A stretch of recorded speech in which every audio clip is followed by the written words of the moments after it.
Good morning everyone. Today we will see Jharkhand during Maurya dynasty, Maurya वंश के समय झारखंड। प्रीवियस वीडियो में हम लोग देख रहे थे मगध साम्राज्य के पहले रूलर हुए बृहद्रथ, उनके पुत्र जरासंध के बारे में ये कहा जाता है कि वे अपने दुश्मनों को झारखंड के जंगलों में छोड़ देते थे। जरासंध की मृत्यु के बाद आया हर्यंक डायनेस्टी, जिसके एक रूलर हुए अजातशत्रु। अजातशत्रु के बारे में कहा जाता है कि वे झारखंड के जंगलों में बौद्ध धर्म का प्रचार करना चाहते थे।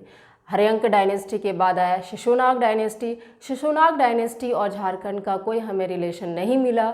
उसके बाद आता है नंद डायनेस्टी। नंद डायनेस्टी के बारे में ये कहा जाता है कि वे झारखंड के जंगलों से हाथी मंगवाते थे अपनी सेना के लिए। क्लियर। और ये भी कहा जाता है कि वे झारखंड के जनजातियों को अपनी सेना में लेते थे। ना अब ये हो गया झारखंड का रिलेशन, मगध साम्राज्य का झारखंड से क्या कनेक्शन था। ना आज हम लोग देखेंगे Jharkhand during Maurya dynasty.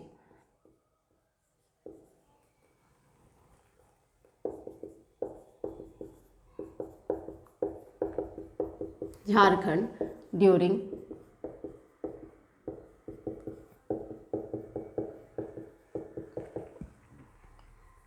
Maurya dynasty, Maurya वंश के समय झारखंड। मौर्य वंश के संस्थापक थे चंद्रगुप्त मौर्य। इनका टाइम पीरियड है, इसका मौर्य डायनेस्टी का टाइम पीरियड है 323 BCE से लेकर 185 BCE तक। ये आपको डिफरेंट बुक में वेरी कर सकता है, कहीं ये 322 भी मिल सकता है, 324 भी मिल सकता है, ये 184 भी मिल सकता है, बट ये कोई मैटर कुछ इशू नहीं है। क्लियर ना। चंद्रगुप्त मौर्य, इनका रूलिंग पीरियड रहा चंद्रगुप्त मौर्य, जो इसके संस्थापक है मौर्य डायनेस्टी के।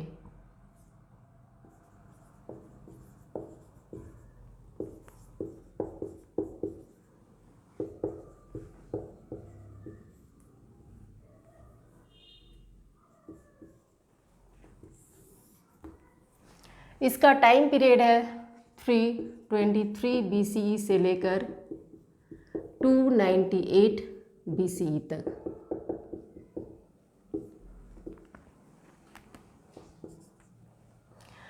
मौर्य डायनेस्टी हम लोग लिख सकते हैं, Maurya dynasty was founded by Chandragupta Maurya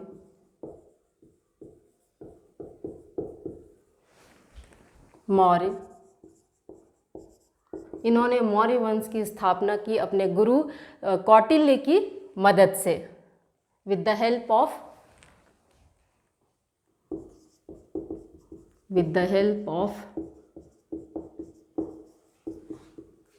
Kautilya और चाणक्य। इन्हीं को हम लोग चाणक्य के नाम से भी जानते हैं। क्लियर। तो Maurya dynasty was founded by Chandragupta Maurya with the help of Chanakya और कौटिल्य। क्लियर ना। चंद्रगुप्त मौर्य के बाद मौर्य वंश के रूलर हुए बिंदुसार, उसके बाद आए अशोक। क्लियर ना। अब चंद्रगुप्त मौर्य डायनेस्टी के रूलर हुए चंद्रगुप्त मौर्य। अब मौर्य डायनेस्टी का झारखंड के साथ क्या रिलेशन है, अब मौर्य डायनेस्टी का सोर्स हमें कहाँ से मिलता है, इसके बारे में जानकारी हमें कहाँ से अभी मिलती है। तो सोर्स में लिटरेरी सोर्स है, साहित्यिक सोर्स वैसे तो बहुत है, लेकिन हमारे झारखंड के पर्सपेक्ट से जो हमारे लिए इम्पॉर्टेंट है दैट इज चाणक्य की लिखी हुई अर्थशास्त्र। तो हम लोग जब इंडियन हिस्ट्री पढ़ेंगे तो हम लोग मौर्य डायनेस्टी के बहुत सारे स्रोत देखेंगे, लेकिन यहाँ हम लोग बस एक स्रोत देखेंगे, लिटरेरी सोर्स में एक ही देखेंगे, अर्थशास्त्र, जो चाणक्य के द्वारा रचित है। क्लियर। तो सोर्सेस में हम लोग देखते हैं मौर्य डायनेस्टी के बारे में हमें कहाँ से पता चलता है। तो सोर्स हो गया हमारा लिटरेरी सोर्स, यहाँ हम लोग लेंगे साहित्यिक स्रोत।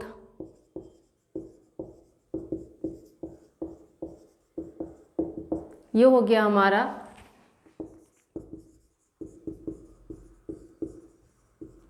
अर्थशास्त्र। ये किनके द्वारा रचित है? तो कौटिल्य।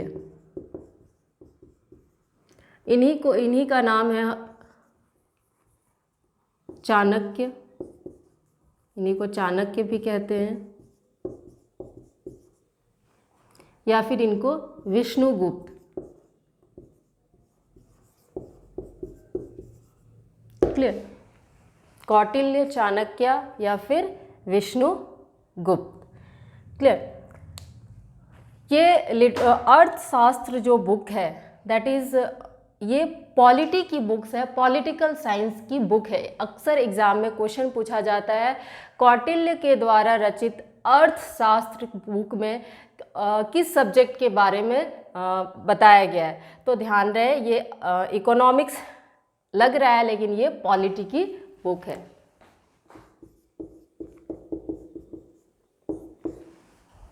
क्लियर? तो ये this is one of the oldest book which is based on the political condition of India. ये बुक जो था ये इंडिया के पॉलिटिकल कंडीशन पे बेस्ड था, based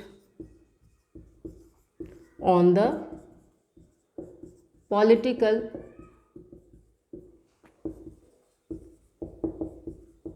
condition of India. Clear? तो ये कुछ बात हो गया। अब इस बुक अर्थ शास्त्र में झारखंड के बारे में क्या क्या लिखा हुआ है, क्या क्या झारखंड के बारे में डिस्कशन है, हम लोग इस बात को यहाँ देखते हैं। क्लियर?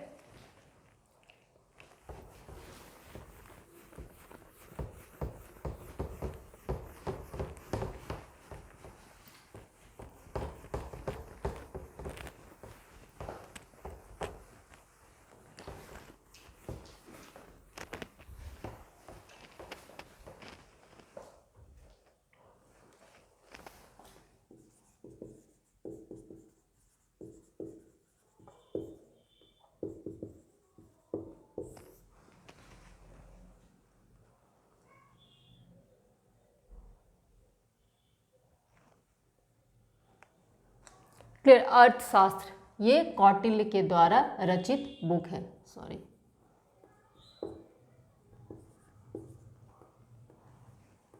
कंपोज्ड बाय कौटिल्य, हम लोग पहले भी लिख चुके हैं ना। इस बुक में क्या क्या डिस्कशन है, उल्लेख है झारखंड के बारे में। झारखंड इस बुक में कुकुट लाड के रूप में उल्लेख किया गया है। इस बुक में कौटिल्य के अर्थशास्त्र में झारखंड का उल्लेख कुकुट लाड के रूप में किया गया है। तो ध्यान रहे अक्सर ये एग्जाम में क्वेश्चन रहता है। Clear?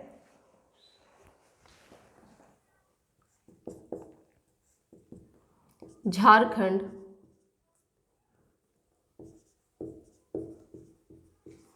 was described as Kukud Lad by Kautilya in his famous book Arthashastra.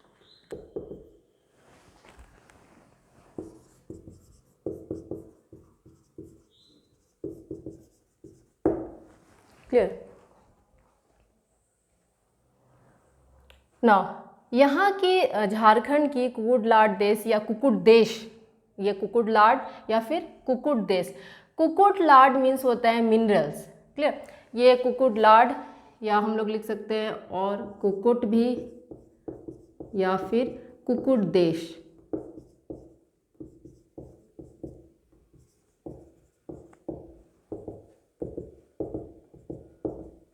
ये हमें ध्यान रखना है। तो इस बुक में अर्थशास्त्र में ये कुकुट देश झारखंड के एडमिनिस्ट्रेशन के बारे में क्या चर्चा है, शासन व्यवस्था के बारे में क्या लिखा गया है। तो एडमिनिस्ट्रेशन इन कुकुट देश।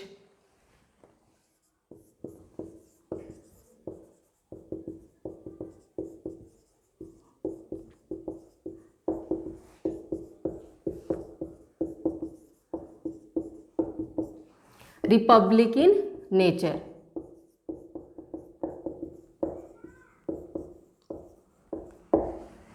क्लियर।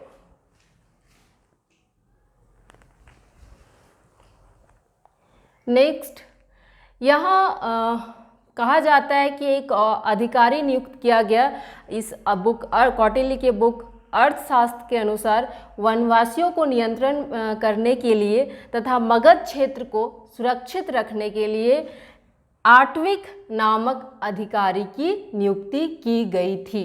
क्लियर। तो आर्टविक, इस वर्ड का मीनिंग होता है forest.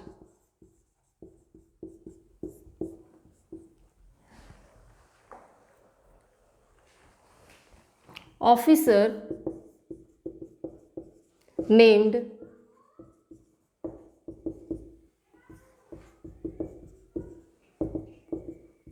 was appointed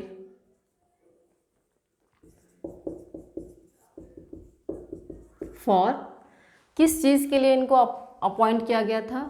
for first to protect Magadh region, for the protection of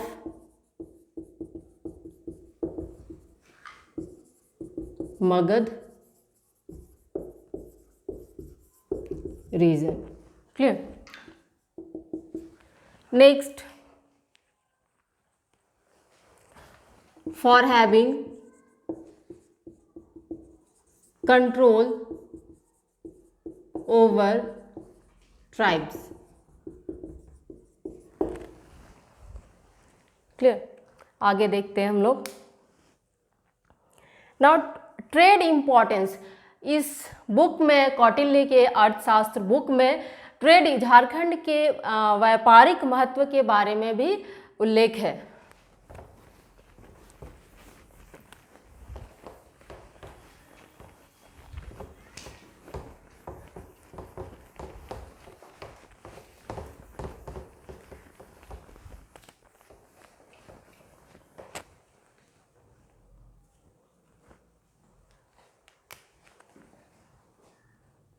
fourth point,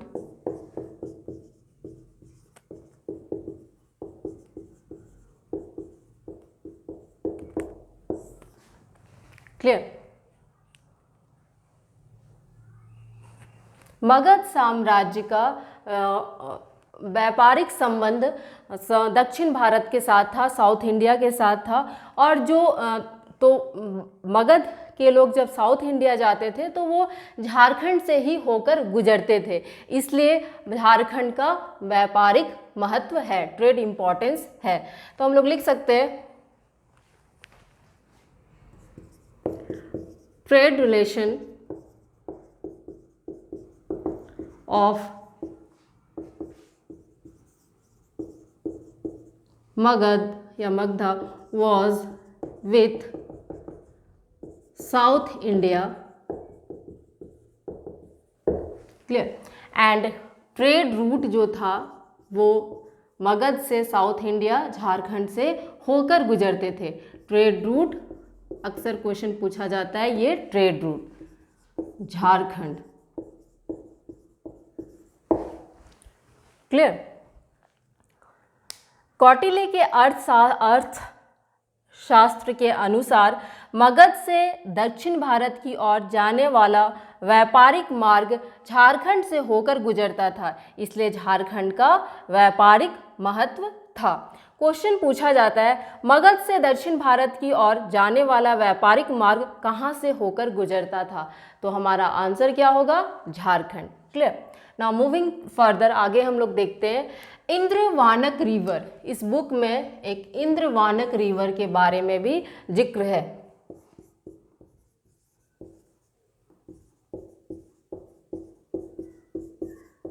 कहीं कहीं ये इंद्रवाहक रिवर के बारे के नाम से भी लिखा हुआ है, इंद्रवानक या इंद्रवाहक रिवर।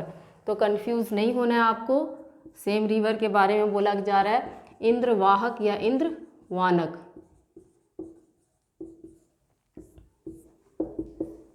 ना इस रिवर का क्या इम्पोर्टेंस है? कौटिल्य mentioned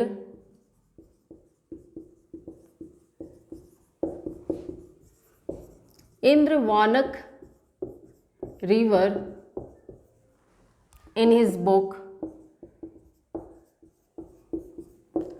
अर्थ शास्त्र।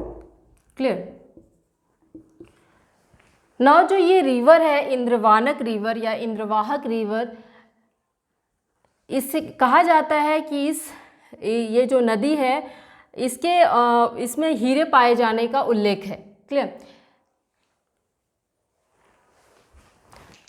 He also mentioned that the diamonds, clear, he also mentioned that the diamonds found in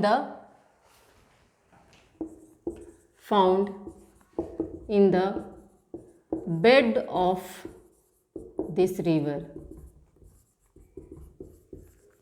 ना वर्तमान में इस नदी की पहचान ईब और शंख नदी के रूप में की जाती है।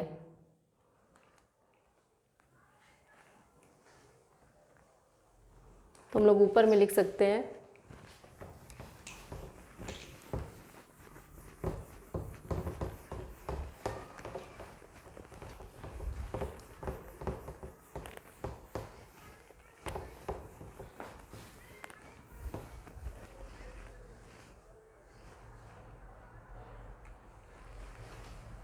उसी में हम लोग इंद्रवानक रिवर में ही लिख रहे हैं। At present this river is identified as Ib and Sankh. वर्तमान में इसकी पहचान ईब और शंख नदी से की जाती है। क्लियर। ना कौटिल्य के अर्थशास्त्र में ये भी कहा गया है कि झारखंड को खनिज संपदा से पूर्ण माना गया है इनके बुक अर्थशास्त्र में। तो नेक्स्ट पॉइंट हम लोग जो लिखेंगे, I think 6th point, Jharkhand को खनिज संपदा से संपूर्ण माना गया है। रिच इन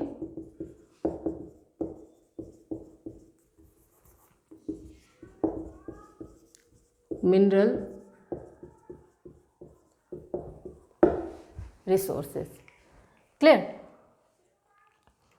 नाउ ये जो जानकारी हमें मिली है, इतनी जानकारी हमें कौटिल्य के बुक अर्थशास्त्र से मिली है। नाउ अब एक और पॉइंट हम लोग लिखते हैं जो क्वेश्चन पूछा जाता है, पहले भी हम लोग देख चुके हैं ये बात। तो नेक्स्ट एक पॉइंट लिखते हैं, चंद्रगुप्त मौर्य भी झारखंड के जंगलों से हाथी मंगवाते थे अपनी सेना के लिए। Chandragupta Maurya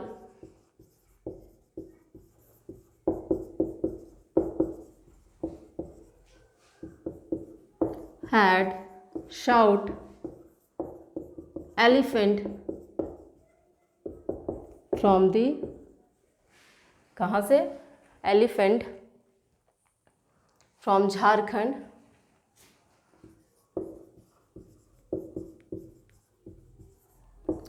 for his army. ये एक नोट करने वाली बात है, क्वेश्चन यहाँ से रहता है। नाउ अब हम लोग देखते हैं चंद्रगुप्त मौर्य के बाद अगला शासक हुए बिंदुसार। बिंदुसार के समय का और झारखंड का कोई ऐसा रिलेशन नहीं मिला है। नेक्स्ट हम लोग मूव करते हैं जो मौर्य डायनेस्टी के अगले रूलर हुए अशोका। ना अशोका के टाइम और में उनके रूलिंग पीरियड में झारखंड से के बारे में क्या क्या कहा गया है, क्या क्या डिस्कशन है, वो हमें मिलता है उनके शिलालेख से। वो जो 14 रॉक एडिक्ट्स हैं एंड 7 पिलर एडिक्ट्स हैं, उससे हमें पता चलता है कि अशोक और के रूलिंग पीरियड में झारखंड से उनका क्या क्या रिलेशन था। तो ये बातें, इतनी बातें हो गई कौटिल्य के अर्थशास्त्र में से हमें इतनी जानकारी मिली।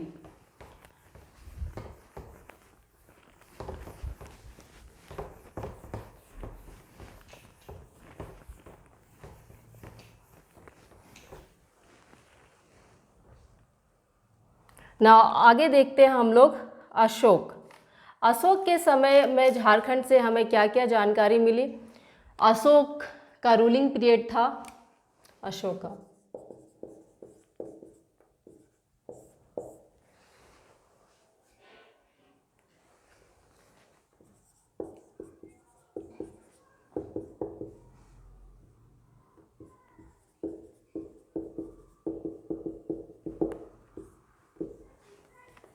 273 BCE से लेकर 232 BCE तक।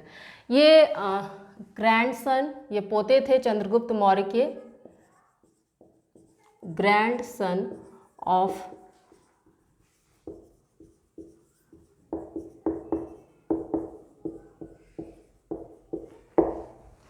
Clear. Now sources,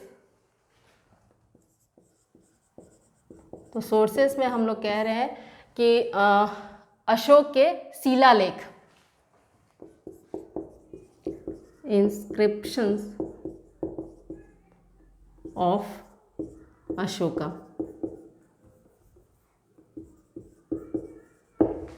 clear.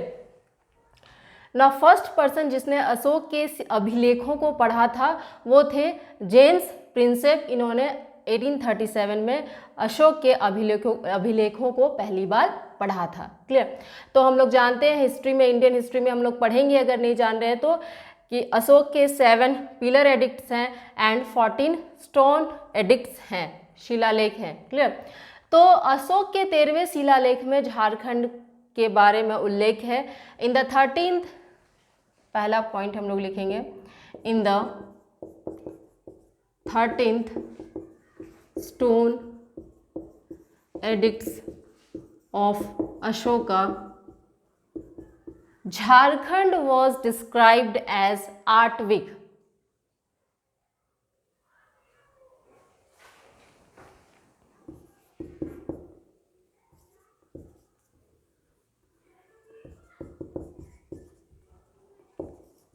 Was described आर्टविक या आर्टव, क्लियर, या फिर आर्टवी केवल। तो ये अशोक के 13वें शिलालेख में इसका डिस्क्रिप्शन है ना। आर.डी. भंडाकर के अनुसार, as per RD. भंडाकर,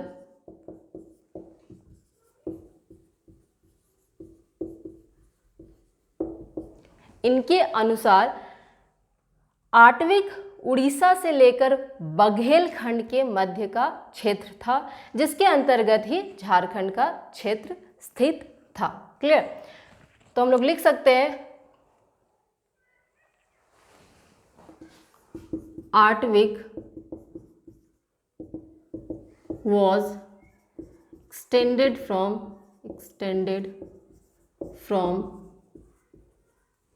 Baghelkhand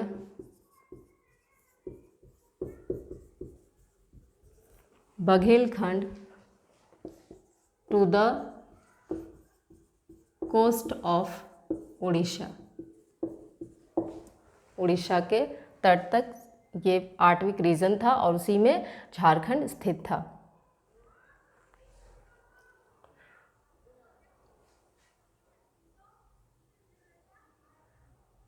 clear.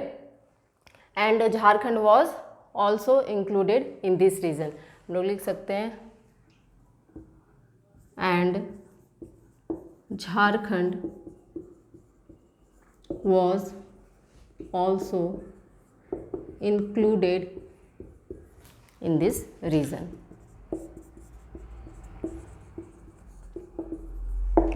Clear. तो ये तो आर.डी. भंडाकर के अनुसार हो गया।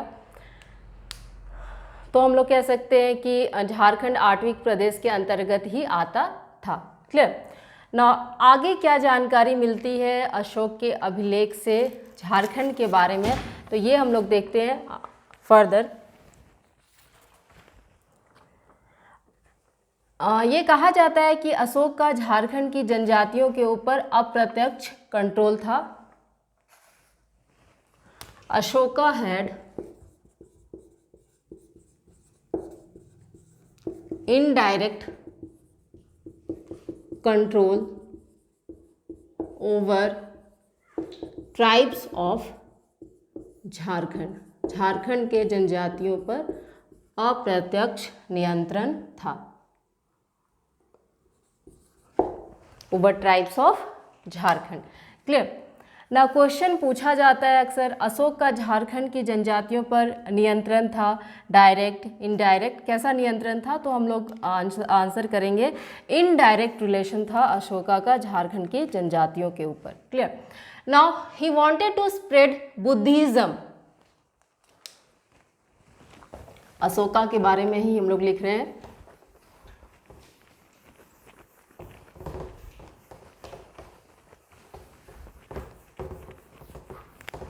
हम लोग जब बुद्धिज्म पढ़े थे तो भी हम लोग ये बात लिखे थे।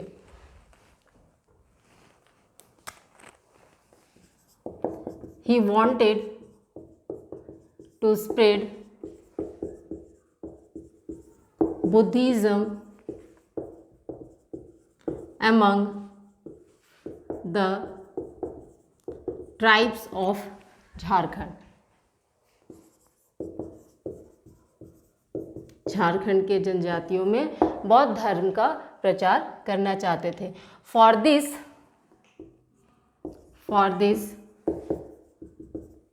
ही सेंट रक्षित इन झारखंड। रक्षित को उन्होंने झारखंड में भेजा। तो ये नाम हमें याद रखना है। For this he sent Rakshit in Jharkhand. This name is important. Clear. Question पूछा जाता है, झारखंड क्षेत्र में बौद्ध धर्म के प्रचार के लिए अशोक ने एक धर्म अधिकारी भेजा था जिसका नाम क्या था? तो ये रक्षित होगा। नाउ अशोक के सेपरेट कलिंगा एडिक्ट 2 में, फोर्थ पॉइंट, हम लोग पहले भी इसके बारे में बात कर चुके। अतिरिक्त अभिलेख थे। अशोक के पृथक कलिंग शिलालेख 2 में उड़ीसा के सीमावर्ती अविजित जनजातियों के विषय में कहा गया है। क्लियर। तो हम लोग लिख सकते हैं separate Kalinga edict 2, fourth point. ये आपको बेटर समझ आएगा जब आप इंडियन हिस्ट्री पढ़ेंगे। Separate Kalinga edict 2 by Ashoka. Ashok के अतिरिक्त Kalinga edict. He discussed about, इसमें उन्होंने किस चीज़ का उल्लेख किया है? डिस्कस्ड अबाउट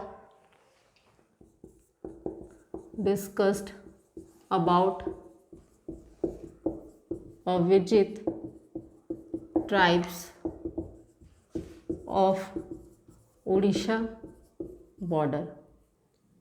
इसमें झारखंड के भी ट्राइब्स इंक्लूडेड थे। अविजित tribes of Orissa border. Clear. यहाँ हम लोग लिख सकते हैं this also indicate tribes of Jharkhand. This also indicates tribes of Jharkhand.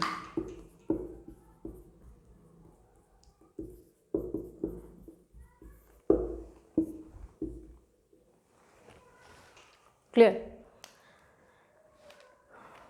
ना। इसमें कहा गया है कि जो ट्राइब्स के बारे में अशोक ने कहा है, उन्हें मेरे लिए धर्म का आचरण करना चाहिए ताकि वे लोक तथा प्रलोक की प्राप्ति कर सके। क्लियर। अविजित हम लोग हिंदी में भी लिख सकते हैं।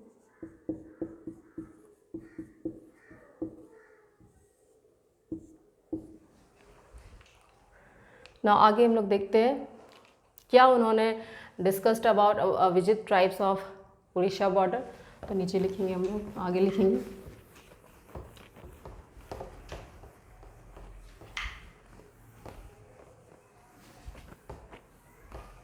इसी में हम लोग लिख रहे हैं, जो सेपरेट कलिंगा एडिक्ट 2 में है वो क्या लिखा हुआ है, अभिजित ट्राइब्स के बारे में उन्होंने क्या उल्लेख किया है।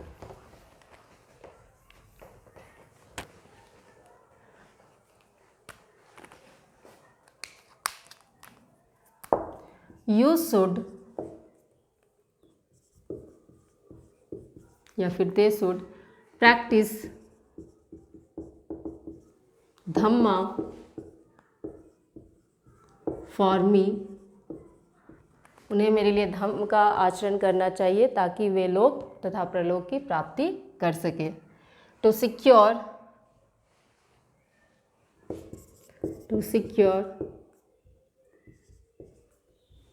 welfare and happiness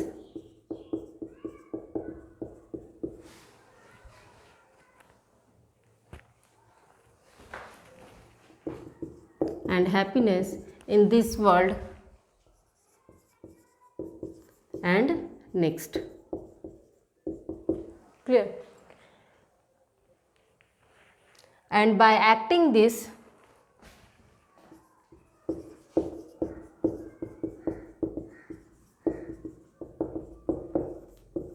you will attain heaven as well as discharge your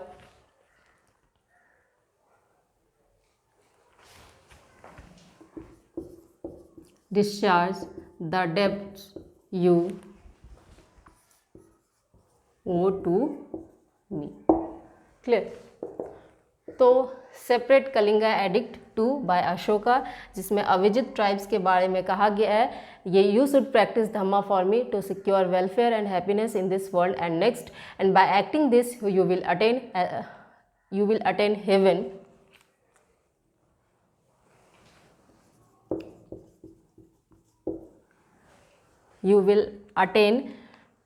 as well as discharge the debts you owe to me. Clear? उन्हें मेरे लिए धम्म का आचरण करना चाहिए ताकि वे लोग प्रलोक की प्राप्ति कर सके। तो ये हो गया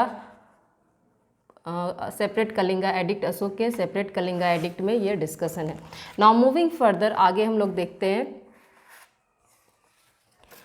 अकॉर्डिंग टू रॉक इंस्क्रिप्शंस, ये क्वेश्चन पूछा गया है, according to rock inscriptions of Ashoka Chandan Shahid hill. Next point जो भी होगा लिखेंगे हम लोग, I think it's 5. According to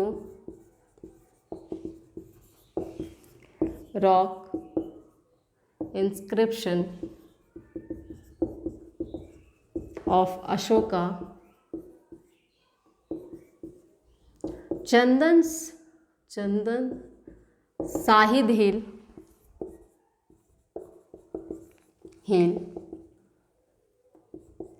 is situated in Ranchi. चंदन शाहिद हिल या फिर पहाड़। क्लियर? नाउ ये जो हम लोग कौटिल्य के अर्थशास्त्र झारखंड के बारे में इतनी जानकारी मिली हमें, अशोका के रॉक इंस्क्रिप्शन से हमें इतनी जानकारी मिली है, बट यहाँ कोई आर्कियोलॉजिकल रिमेन्स नहीं मिला है, अशोक का कोई अभिलेख यहाँ से नहीं मिला है।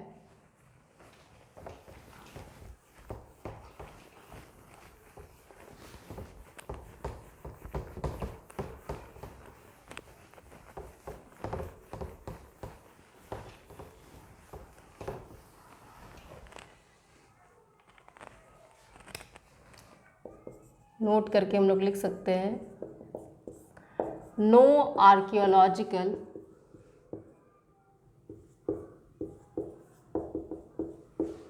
remains of Mauryan period have been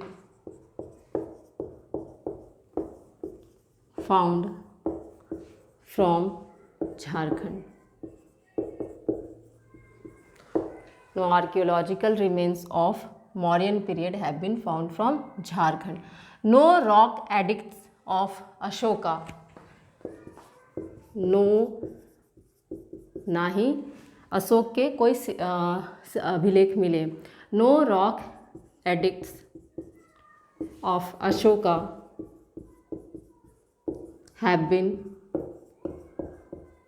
found from Jharkhand. Clear.